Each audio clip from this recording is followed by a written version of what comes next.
Good afternoon. My name is Teresa Noon, and I will serve as your host today and facilitate today's meeting. I'm the program manager, joint funded by Pima Community College and the City of Tucson, supporting workforce and economic development within the Thrive in the O5 area. Welcome to our first 2021 virtual Thrive in the O5 Business Forum. It is so great to see all of you. And it's so great to see those of you who will be watching this recording later on. Today's program will feature, my notes here are behind everything. Let's see here. Today's program will feature the stories of resilience from 3 Thrive in the O5 local businesses. For those of you who are new to Thrive in the O5, Thrive in the O5 is a collaborative community revitalization and transformation initiative within the historic Miracle Mile Oracle Road corridor, the 85705 zip code. It's led by the City of Tucson Housing and Community Development, City of Tucson Economic Initiatives, Pima Community College, and ASU School of Social Work. Before we get started with our meeting and presentations today, I have a couple meeting logistics to go over with you. First, this meeting is being recorded, and the recording will be available later to view this week. And we'll also share this out via the Thrive in the O5 Business Connection email newsletter on Friday. During today's meeting, you will hear from Barbara Coffey, Director of the City of Tucson Economic Initiatives, along with our 3 panelists who own businesses in the Thrive in the O5 area. You're invited to engage with the panelists by placing any questions you may have within the chat. I'll watch for those questions and I'll read them to our panelists during the conversation we have today. Later in the meeting, you will also be invited to share any stories of your own around the topic of business resilience and pivots during the COVID-19 pandemic. While our panelists are speaking, please keep yourself muted so we limit background sound. With that, I'm pleased to kick off today's meeting and invite Ms. Barbara Coffey, Director of the City of Tucson Economic Initiatives, to share her opening remarks. Barbara? Thanks, Teresa. Welcome, everyone. I'm so glad to be here with you this afternoon and so happy to see some of your faces, even in this format.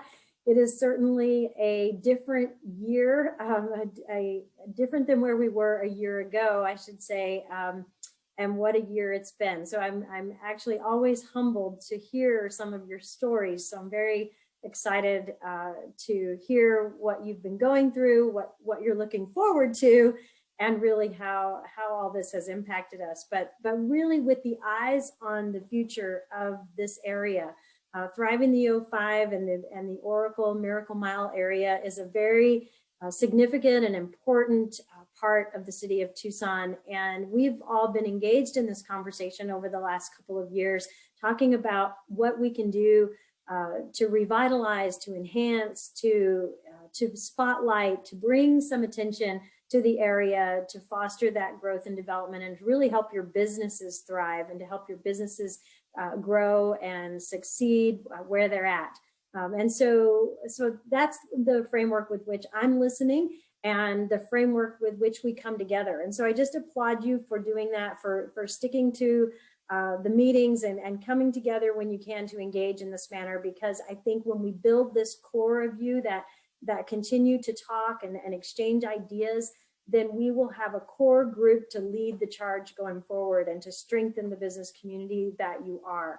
And so that's really how it works. I think it's more of an art than a science, to be honest. And so part of it is this dialogue that we have together. And so I'm excited. Thanks, Teresa, for putting together the panel today. And then we'll continue to do this, I think, on a quarterly basis, as we had originally envisioned when we were in person. But we'll keep that going until I heard some of you have your vaccinations. Hopefully we'll all be vaccinated soon and can get together again like we have at the Pima Community College downtown campus. So again, thanks, Teresa. I'll turn it back to you. Great, thank you so much, Barbara. I also want to thank Ernesto Portillo, Council Aide in Ward 3, who's joined us today. Thank you for helping get the word out about this virtual business forum. And with that, I am pleased to introduce our 3 guest panelists today. Today, we've got 3 amazing businesses that are within the Thrive in the O5 area, including Kelly McLear from Monterey Court, if you want to wave, Kelly. And Steve Backett from ABC Insurance on Grant Road. Awesome. And Chef Juan Almanza from Taco Rustico on Oracle Road. So let's start with getting to know our panelists a little bit. And I'll start with Steve. Tell us a little about yourself, your business, and how long your business has been located in the Thrive in the 05 area. Yes, I will.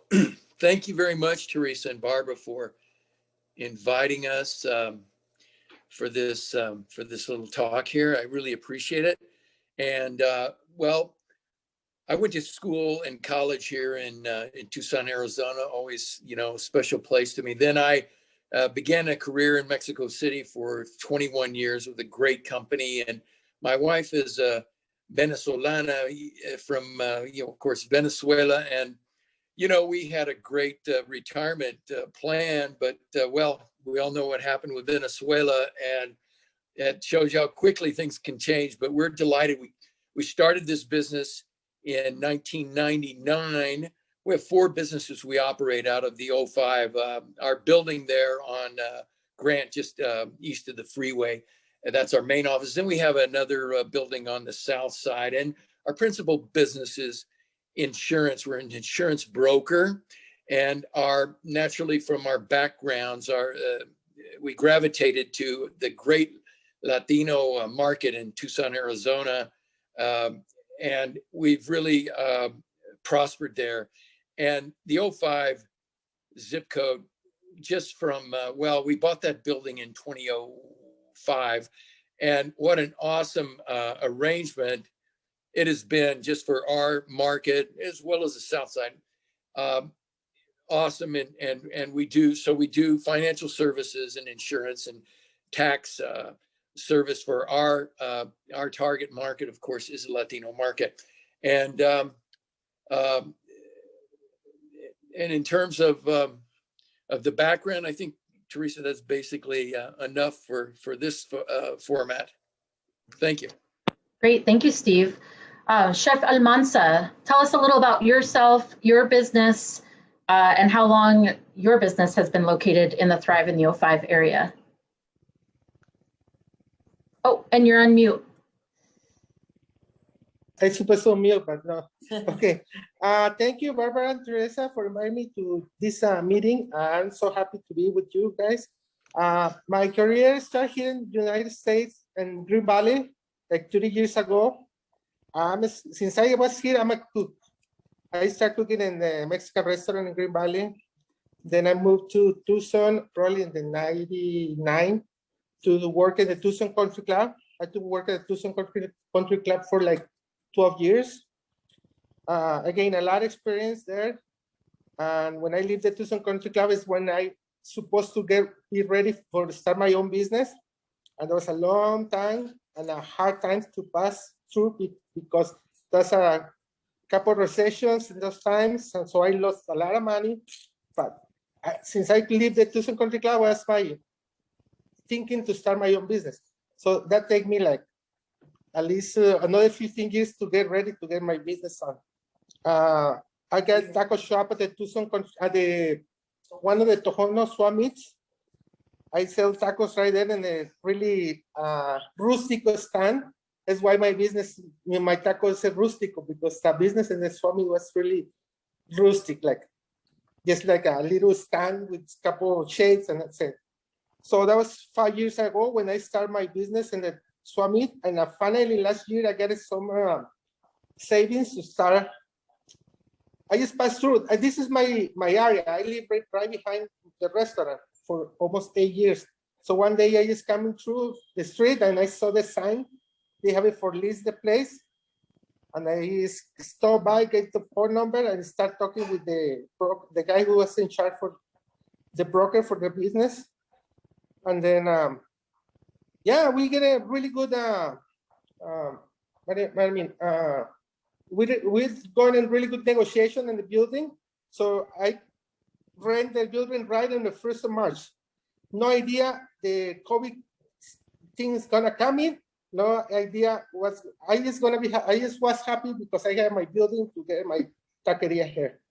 So then next week later, everything of the COVID virus started coming up. And that was when everything got, oh my gosh. Actually, the landlord told me, you want to break the lease, we want to go away, you can leave the place, it's no matter, no problem. It's okay, it's coming really hard times. And I said, no, I'm going to keep it, I'm going to make it. So my taco place at the Swami got shut down when everything got shut down in Tucson at the 19 or 20 March. And I have everything ready to open over there because we thought because this wasn't in the Tohono, Swami, they don't want to shut down. No, everything was shut down. But I have all the permits here ready to start it. I health department permit, all my licenses. I was thinking of making a little like a not really hard opening, like a slow opening. No, there I have no choice. I just grab all my stuff, bring it over here to my taco place. Me and my wife, we start the business, right? The same day. So we start selling to go. You see, we had the chance to start selling to go food. Thanks God, I have a lot of friends who helped me to start spreading the word about me. So that was the thing. And but I'm here. Wow, Chef, congratulations on opening it right in the middle at the beginning, but in the beginning of the global pandemic. And we'll hear more from you about some of the ways that you found success, but it gives me goosebumps to hear your story, and congratulations in coming home to your own neighborhood as well. So we're so excited that you're in the Thrive in the 05 area. So Kelly, also let's find out a little more about you. Tell us about yourself, your business, and how long Monterey Court has been in the Thrive in the 05 area. Thanks, Teresa. My name is Kelly McLear. My partner and I, Greg Haver, purchased what was at the time a piece of urban blight along Miracle Mile. It had been a motel and then very inexpensive housing. It was a place where people went and stayed when they were on probation, and eventually the bank took it back. It had been closed for a number of years, so we bought a very decrepit, piece of real estate. And then this was 9 years ago, a little over 9 years ago. This was a vintage 1940s motel, one of the very first ones on what we call the Miracle Mile. At that time when it was built, that was the main highway between LA and going to the East Coast. So it was the main stretch, and people would be stopping for food and places to rest. So the original owners were there for a very long time, very successful. And when we purchased it, Greg was a general contractor, so he had all the design build skills that would be needed to completely do whatever he wanted to do there. My background, a lot of it was in the arts, performing arts, and as well as in nonprofit work and commercial real estate.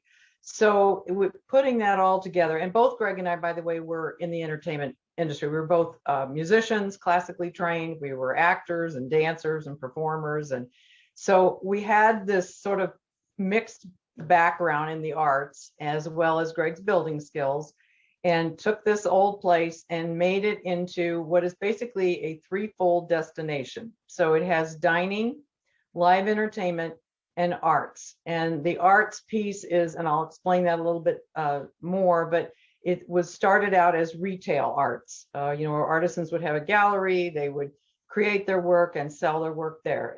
And I'll talk a little bit more about how that's transformed.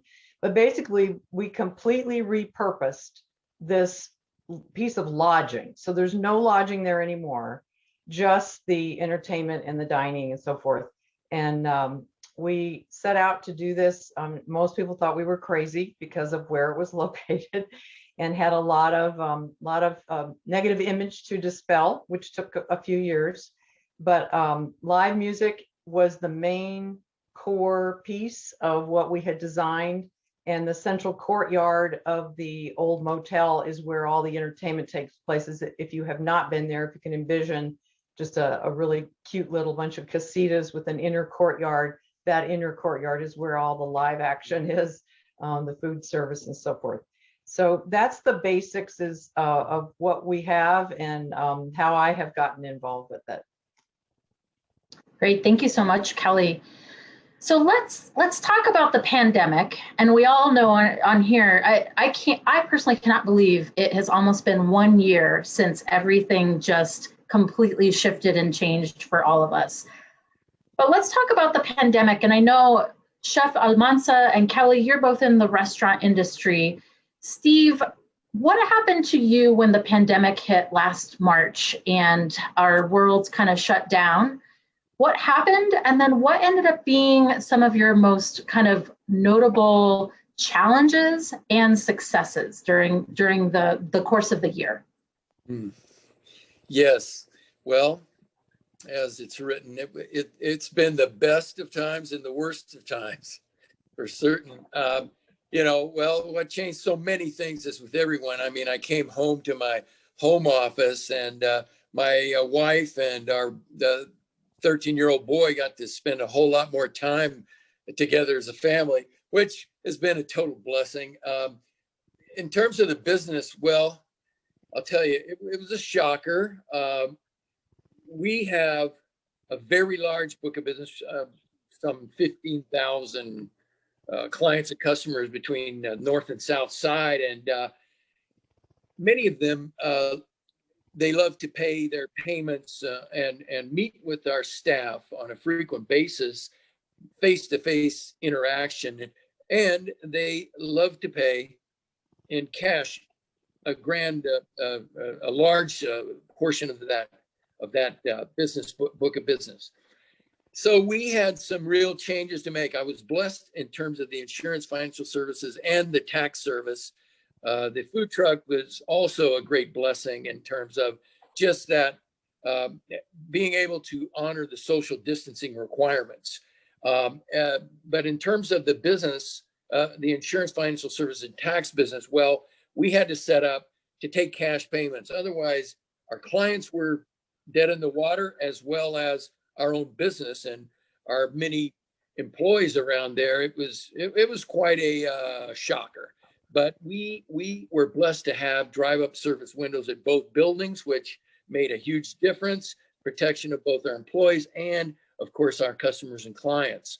And so, wow, we just have never had a case that at least I'm aware of. And on the south side in that zip code, that's been the highest hit infectious area. And so we've been very blessed with just keeping on track there and working with our clients in terms of getting them breaks in their rates. We have 40 different companies, so we can do a lot of shopping to save money and fit those square pegs and round holes in many areas. And many companies and of our great insurance partners, they would offer breaks, little free months or two, whatever, for folks to get on track. So it was a wonderful, although challenging time. Our hours, we kept basically the same. We needed to do that as an essential business.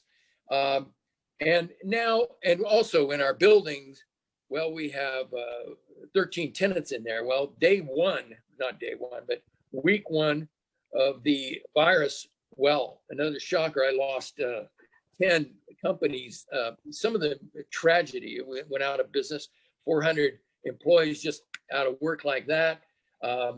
Really a crisis. Of course, everybody was just excused from any leases they had without question, naturally. But one of the ways we were blessed is we basically re-rented every single office within 30 days, which was just a huge blessing for us. And it was great for the 05 zip code because those businesses doing business in that area, wonderful little success story given what's going on. Of course, we provide the breaks we can when we can on the rents and so on. So we really had and continue to have a high degree of success.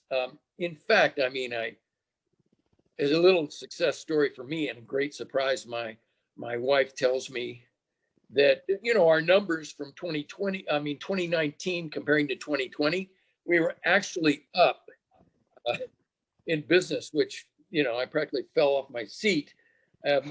But it was wonderful because I think we were able to accommodate our customers and clients in such a way, in a safe way, that made it all possible. And in fact, many of our competitors were closed. We are open extended hours and extra days. And of course, taking flexible payments, cash principally, that set us apart. And so I think with that, we were blessed by having some additional business come online.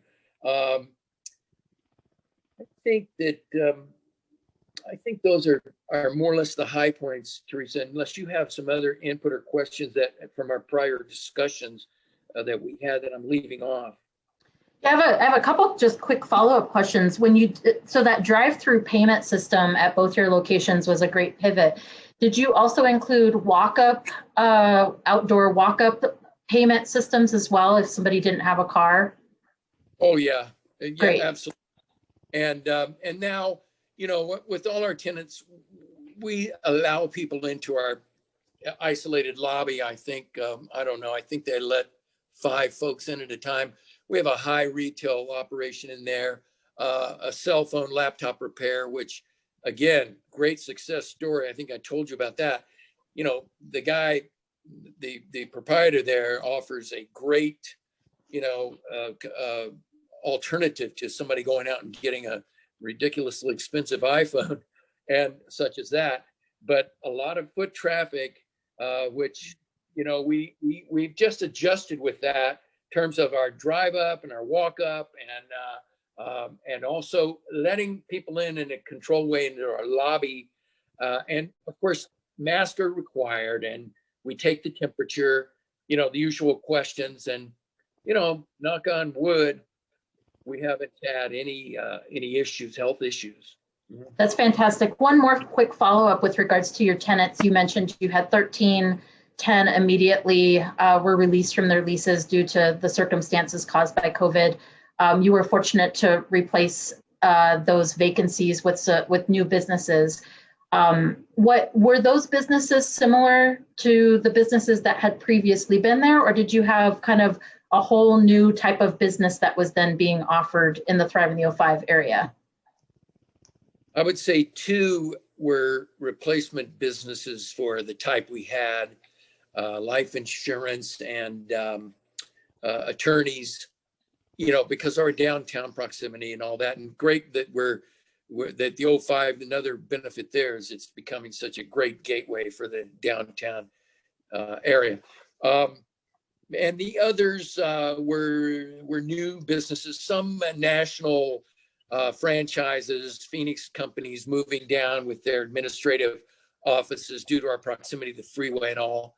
And, you know, those were new and different. We had a moving company move in there, their administrative office, of course, and engineers that were really, frankly, a couple of them were just, frankly, about to lose their mind working out of their home. And we have some great, really an option for everyone in terms of just like our insurance, thank God, from low cost, if you can fog a mirror, we can do business with you, to a little higher cost in terms of our accommodations for tenants. So we brought some of those folks in. They wanted to get into a professional environment again for productivity reasons and for the business address reasons, those kind of things. So yes, it was a mix, mostly new businesses though, and a couple of replacement of the same types of businesses. Great, congratulations, and also great job really kind of taking the pulse of what your particular tenants were looking for and finding some innovative ways to kind of work on how to be flexible in such a tumultuous time with the pandemic. So great job. My hat is off to you. Kelly, question for you is, sure. you being of course in the restaurant and entertainment industry, we know that when March of 2020 hit, that was a huge wrench that was thrown into your business plan. Tell us what happened, and then tell us what are some of the challenges you've overcome and some of the successes you've experienced while pivoting, and any kind of creative pivots that you made from what your business plan was before to what you're doing now. I'm happy to do that. So almost a year ago today is when the red flags, came up with this COVID and nobody knew what to do. We very quickly shifted to a takeout for our food. We closed the restaurant. We purchased live stream equipment and continued to do our shows in the evenings with no audience, so that people, well, our regular customers for the most part, but we use Facebook almost religiously to get the word out to thousands of people here that like us, and they would watch the shows. Sometimes some of them would come over to get the takeout during the shows, etc. It was really insane to do this. It was an incredible amount of work. We had to do it all very fast. We had to lay off all of our staff. I have, Steve, also, we have about 12 to 13 tenants, and many of those just completely, shut their doors and stayed home. So I had that to deal with as well. And I'll talk a little bit more about that. But the restaurant piece was extremely difficult. It really was not successful because you have to have a cook on board. You don't know how many calls you're going to get for takeout. We were not already established as a big takeout place with DoorDash or any of those delivery services. This was all, by the seat of our pants. So we did that until March 26th, and that was the last show that we live streamed. And then we completely closed until the third week of August. And during that time, we did a lot of different things. We applied for the payroll protection money. That was huge for us to get that set up so that we could hold on to our employees. You guys go get your unemployment, hang on, as soon as we can get you back to work, we will. And, had our fingers crossed the whole time we were doing that they wouldn't all just leave. And then, we did a lot of renovations and improvements, things that we had gotten behind on that are just physical facility issues. We had all this time on our hands. So we did some really nice things. One interesting thing that did occur during the summer was one of those big monsoon storm winds, and it completely destroyed all of our overhead coverings in our patio courtyard. So that's the sun and water protection for our guests. So that was a big loss for us. And of course, we had no revenue coming in. And then on top of that, our walk-in cooler quit. Those are like huge issues. So we lost, thousands of dollars worth of food and beer, and all of that happened. And one of our performers actually suggested that a GoFundMe page be set up. So we said, why not? And it was extremely successful. I would have never guessed that would have been so successful. Covered all of the costs for these repairs, which is all we really needed to do, was to just keep going until we could reopen. And then we watched the county numbers religiously to see what was happening in the area and keeping on track with all of the information. And then our gamble was, late August, let's reopen. We've got the PPP money. We basically did the counted the weeks of payroll that we'd have so we could get through the year, and that worked out perfectly. It was like the end of December, that money stretched.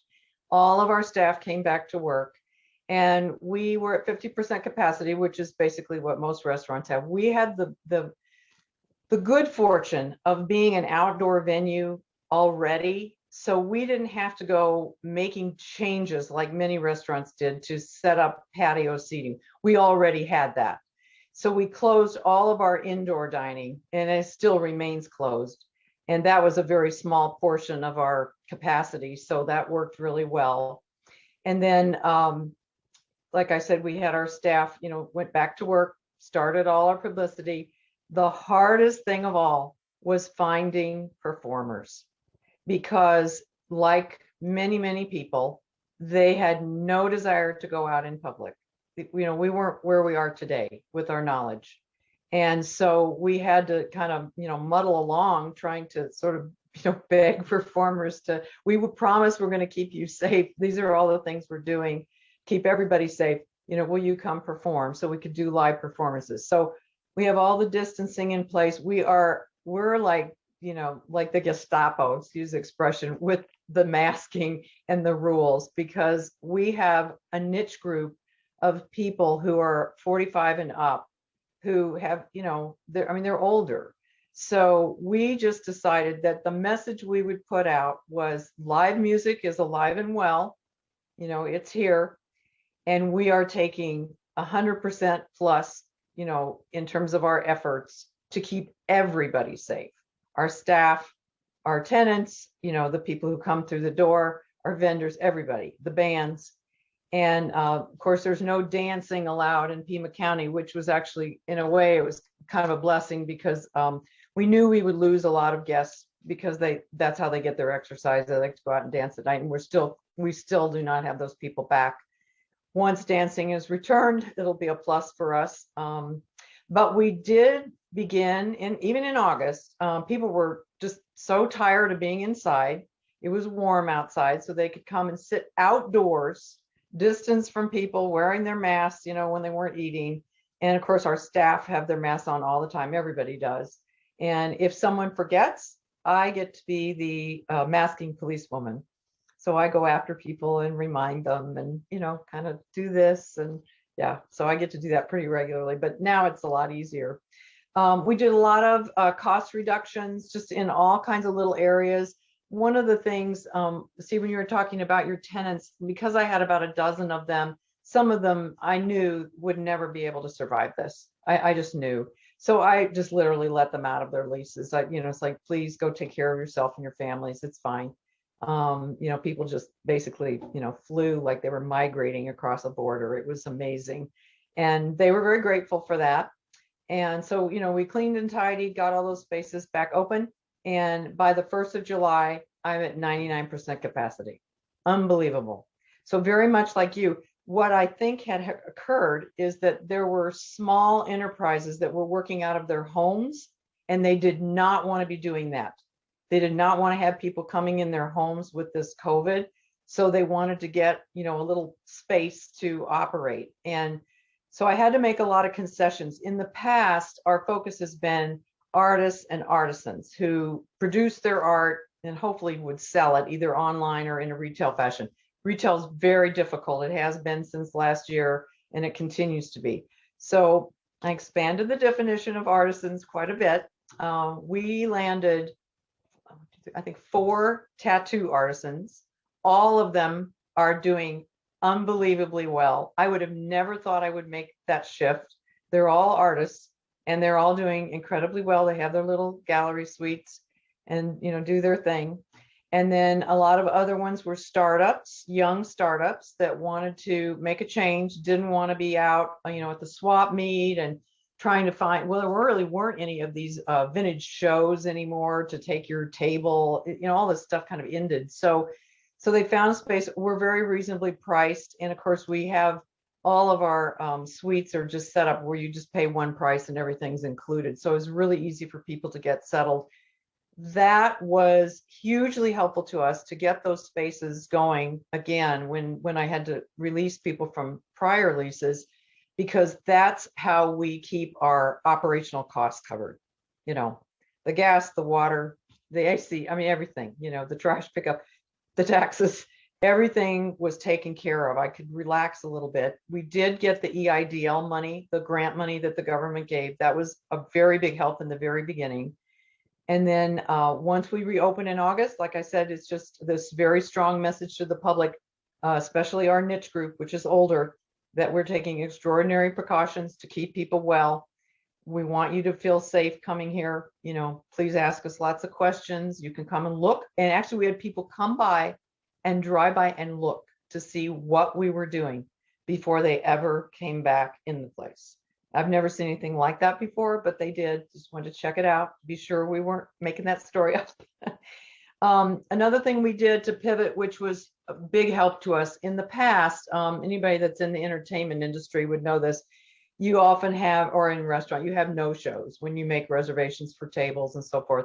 Well, we tightened up our reservation system in a big way so we could be contactless when people would come in. They've already reserved their table. They've already guaranteed it with a credit card. If they don't show up, I deal with it later. But it has been a big change. We had to kind of educate everybody about it. No, you may not call me and do this over the phone. Please don't come as a walk-in. We want you to reserve a table because we need to staff properly. Because if we have too many staff during COVID, that's not a good combination. So it's helped us reduce our staffing costs, remain contactless when people come there. And it's reduced our no-shows a huge amount, which has been great. Big help for me. We had to eliminate a manager position. We didn't have enough hours and we didn't have enough income, people coming to buy dinner. So Greg and I, our personal workloads are huge. So we, basically doubled and tripled up on how much work we do. And we'll get through that until things are much better. We'll ride this out because that's the only way we're going to make this happen. And then we also cross-trained a number of staff. They may have had like one particular job, but we cross-trained people so that if somebody had to be quarantined because, the person they lived with had COVID, we didn't worry about it. We had somebody that could fill in for them. They knew that job. We still continue to do that. The cross-trained positions, that's been, was a really smart move on our part. We wouldn't have really thought about that. The largest challenge that we still have is finding the bands and guaranteeing that they're going to show up. We've had about a half dozen or more bands that 2 days before a show, someone in the band got COVID. The whole band is out. And we don't have a reserve pool. The pool of performers right now is very small. So it's been a lot of effort and in fact, we even closed some nights because we couldn't find anyone. We just had to put out a message and put a sign at the gate. There was no way to provide any entertainment. There still is a small pool of performers. So that has been one of our bigger challenges. It's much better now than it was. And then, we just got that big message out there, live music, outdoors, you'll be safe. And it has worked because so many people have been tired of staying indoors. They just want to sit outside, some fresh air. We temperature control our outdoors. So in the summer it's cool, in the winter it's heated. And it's been very pleasant. Of course, we had a mild winter. That was really helpful. And, we've been able to continue on. It's steadily increased our revenue month by month. So more and more people are coming back. They're very proud to say they've had their first or second vaccine. And, they're telling their friends, they're bringing guests. The tourists are finding out, the ones that are visiting Tucson are coming to see us again. So, we'll get there. It's definitely a hard road, but, we're just kind of taking one step at a time as we go along. And like I said, the occupancy rates on my rentals has been a blessing. I wouldn't have ever guessed that could have occurred, but it's really, really helped. And of course, they're happy that we had something for them so they didn't have to have people coming in their houses. So anyway, there you go. Congratulations, Kelly, on just a story arc that has a positive landing right now, and just being alongside with you through the work that we do together and watching this story unfold over 2020. You're inspiring. You're a fantastic mentor for all the other businesses out in our community, and I applaud you for just everything you just shared with us, including not only your restaurant and the live music, but also your tenants and the ability to continue keeping that part of your business going. So congratulations, that it's an amazing story. Are you currently, when you have your music lined up and people are there, are you currently open 7 days a week, 6 days a week, weekends only? What's your schedule currently? Yeah, our schedule is the same as it was prior to COVID. So we're closed on Mondays, and then we are open Tuesday through Sunday. We have 7 set shows, so 6 evening shows and 1 Sunday brunch show. And that was the schedule originally. Another thing that happened, I'll throw this in because it's really interesting, was that children, who have been cooped up, not going to school and so forth, parents would bring their kids to, come and listen to live music. This is before COVID as well, but even during, this period, to just get them out. And I'll talk a little bit about what we're going to do in the future to address that crowd. So that was really a nice piece we hadn't expected to see, but parents bringing their kids to, come on, let's get out and do something, that's safe. So. Excellent. Thank you so much for sharing and being here with us today. Chef Almanza, you mentioned, oh my goodness, what a whirlwind it must have been for you to open up whenever the pandemic started, and the fact that you have a thriving business today is a testament to your tenacity, your passion for what you do. What did you find to be your greatest success, in addition to being open and being able to open your business? But what was your greatest success during this past year, and what's next for your business? What are you looking forward to in 2021? Well, I want my patient is here, so I'm so happy what I'm doing now.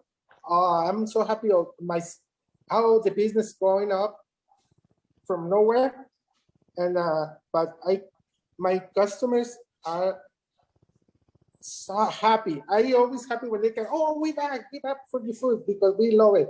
So for now, I just want to wait to everything, like the same I started here.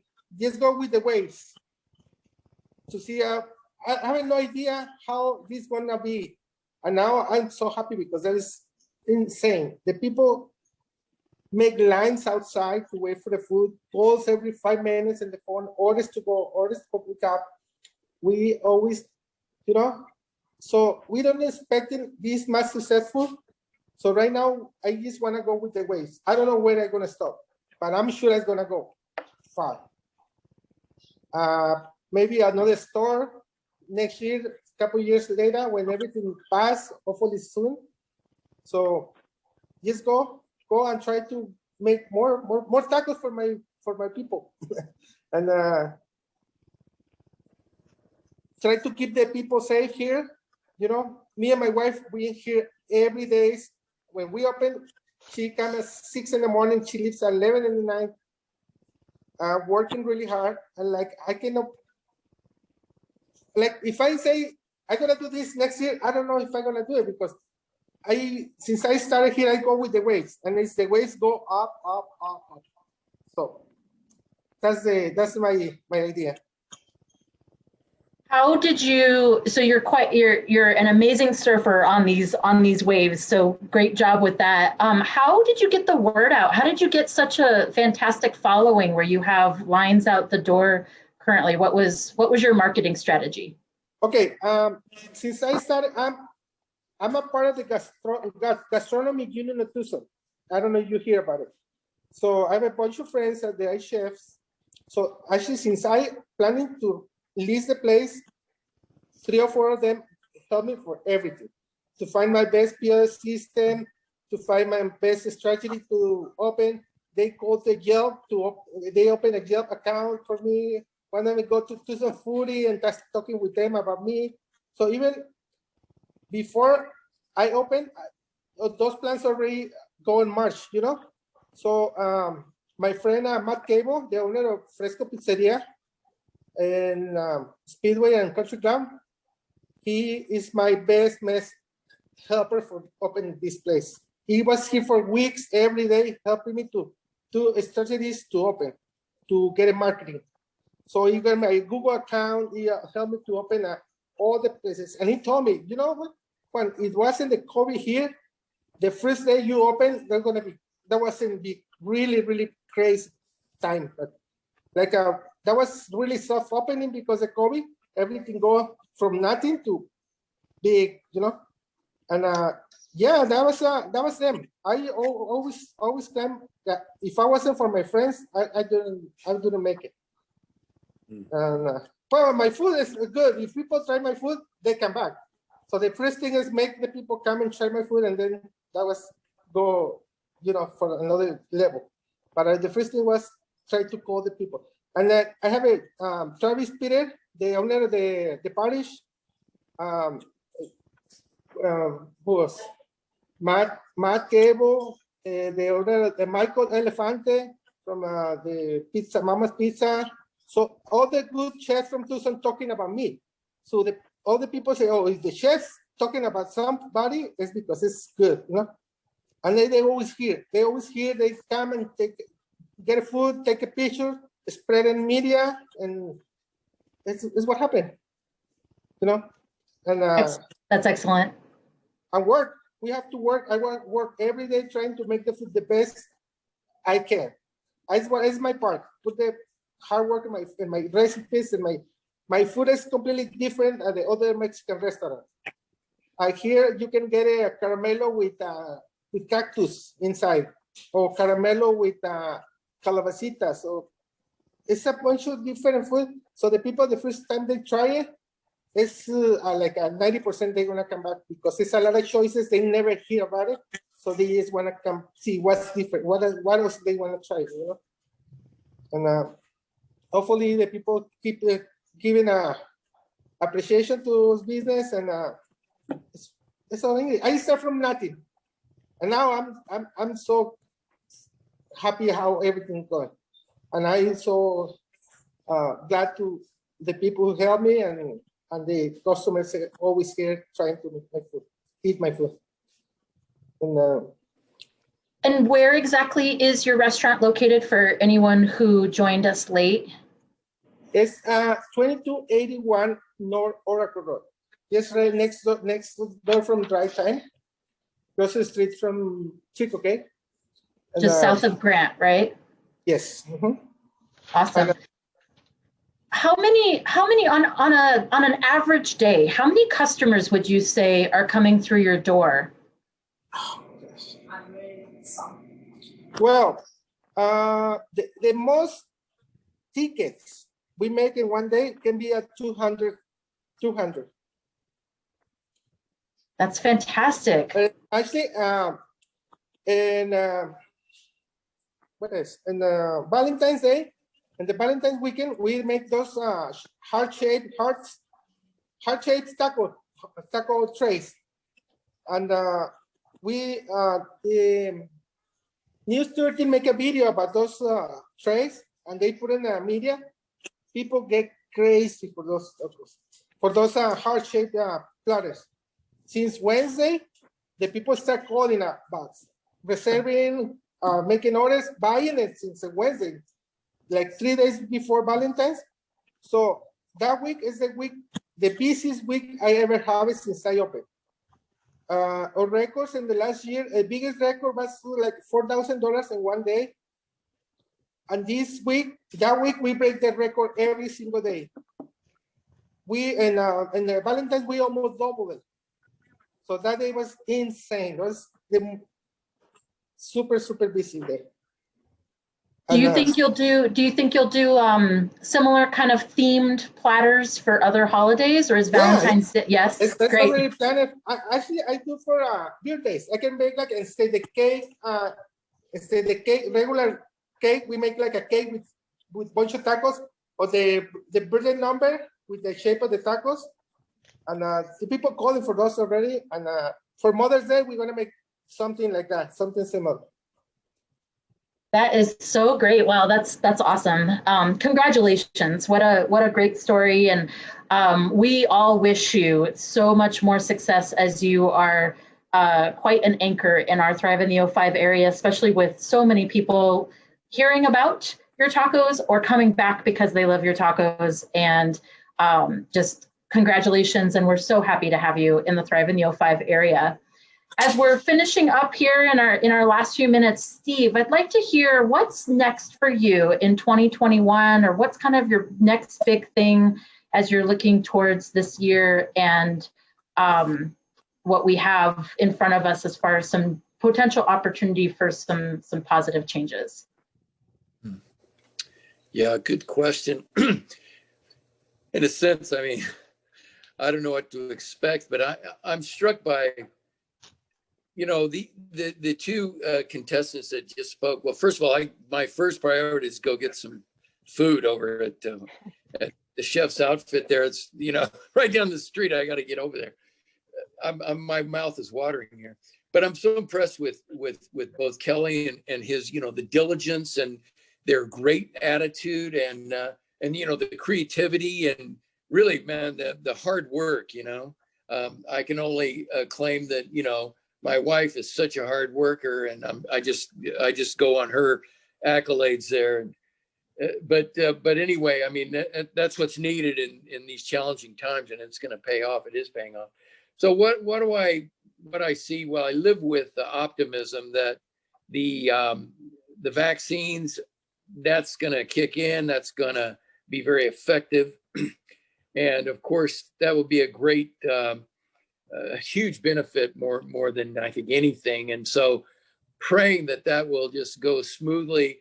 And also in terms of we none of us are worth any more than those people that supported those prize patrons, because they don't come and spend their money. Well, we all suffer greatly. And so, I'm trying to keep a pulse on things. My advertising budget, that's been one of the areas I really pared down, although I will say the city bus program has been very, very productive, very affordable. I'm throwing that out there. Otherwise, I think we're just going to continue to serve our clients and respond to their needs. I don't really have any, new business ideas at this time. We're just kind of trying to maintain what we have going, and thank God, as I mentioned before, we do have some growth. That's not much, but it's there, and so we're thankful for that. So, and I'll tell you the other thing, and I do want to. Today's time together has inspired me to be more supportive and visible and just helpful in the 05 area with the businesses there, just to really patronize them and really get around, make ourselves known, because I really got a lot of it just hearing from these businesses that I was aware that were there, but I got a good feel, and also I'm motivated to get out there and spend some money where we can. That's about it for me. Yeah, thank you. Great. Thank you so much, Steve. Great words, great support. So glad you're part of the Thrive in the 05 community, and thank you for continuing to be a business anchor in the area as well. Kelly, as we close out here, in the last couple, two or 3 minutes, what are your next big things for 2021 that you're looking forward to as we're embarking on this year? Yeah, I'll save the best for last. On the food side, our cafe, we're slowly getting more, vegan, plant-based on our menu. This is a growing area, and more people are asking us to do this. We fortunately have some chefs that know how to do, really creative things with this plant-based food. So that's been a good thing, because I actually get calls all the time. Do you have, vegan this? Do you have vegan tacos, for instance? And then I mentioned earlier about the youth. So we've actually done some shifting around in our shows so that we can have more opportunities for young up and coming performers to have a venue. They have not been able to perform in their school settings for a year, and their concerts and all of those things have been put by the wayside. So what we learned is that when we do that, they bring all of their family and friends and neighbors. And so it brings us a lot of new business. So we're going to expand on that. We've also moved into comedy nights, so that we're just trying to, really reach out, try some new mix, see if we can captivate some people who would have gone to an indoor setting, but they're not able to do that. Comedy shows are pretty limited right now, the indoor ones. And so that's something that we're going to put on our entertainment menu, if you will, every month. We've also have a very exciting role in the Tucson Folk Festival, which is, by the way, going to happen. It's real innovative what the planners have done. We have one of the Stephen George Memorial Singer-Songwriter competition at our place on March 27th. It'll probably be, packed. Because this would have been something that would have been downtown, at the festival. And so they're going to have it at Monterey Court. So we're always, trying to see how we can just kind of round out things with some new connections, new opportunities on the entertainment side. Because like I said, there's still a lot of performers that are not out there. We're going to continue to do improvements and enhancements, and possibly, if we can get our hands on some extra money, some expansion of our seating for when all this is said and done, if you will, when we're able to go 100% again we want to be ready for that. We think people are just going to be, ready to like party down all the time. They're going to be so happy to get out. So looking at that. And then the big thing that we've just launched for this year, and I'm personally really excited about it, is all of our shows are live streamed on our Facebook page, and we have a YouTube channel. So they're all archived there. We'll move hopefully to some kind of a subscription service with this in the future. So it'll be a revenue stream for us that we didn't have before. We found a very talented young guy that just is like licking his chops at this project. And, that was just a great blessing because we weren't sure how Greg and I don't have time to do it, to be honest with you. We had too many other responsibilities. And so far it's been great. People can tip the performers while they're watching from home. I mean, there's just so many things you can do with all of this online. So that's our biggest launch right now, is that we just started that in February and are getting great response. We've actually had people see it on Facebook, get in the car and come on over, like, wow, I gotta go hear that band.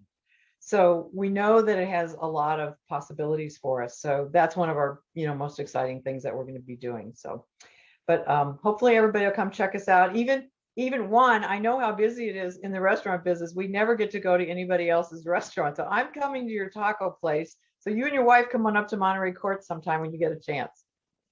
And Steve, you too. Sure, I'm gonna be there. So Excellent. Well, thank you so much. I cannot believe how quick this hour went. I feel like we could talk for an hour more and just share incredible stories. I know the other business owners on the call today, I know you have had pivots as well. We will continue doing these virtual business forums. We'll schedule the next one for a couple months from now, and we'll keep the conversation going and continue building community in our Thrive in the O5 community. I am going to invite my colleague Nadia Rubacek from ASU School of Social Work to present an announcement. We may go a couple minutes over 5 o'clock, but we are recording this. So if you have to jump off for some reason, you can check out the recording on Friday when we post it. So with that, Nadia, I turn it over to you for your updates. Sure, I'll try to be quick. I had 2 minutes, but now I have 1.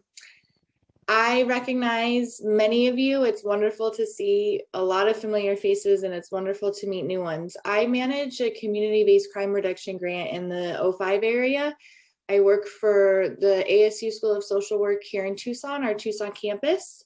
I'm getting my master's to be a social worker, and the reason I recognize a lot of faces is because we thrive in the O5, but I was one of the very first, way back when the whole community-based crime reduction grant got started years ago, who was just trying to really hear from you all and understand what the needs, the gaps were as far as crime and safety, but also how we could support business owners and just improve the area based on the needs of the community, which is what we care about. So anyway, that's me. And if it's okay, I'll borrow the email list from Teresa and follow up with you all.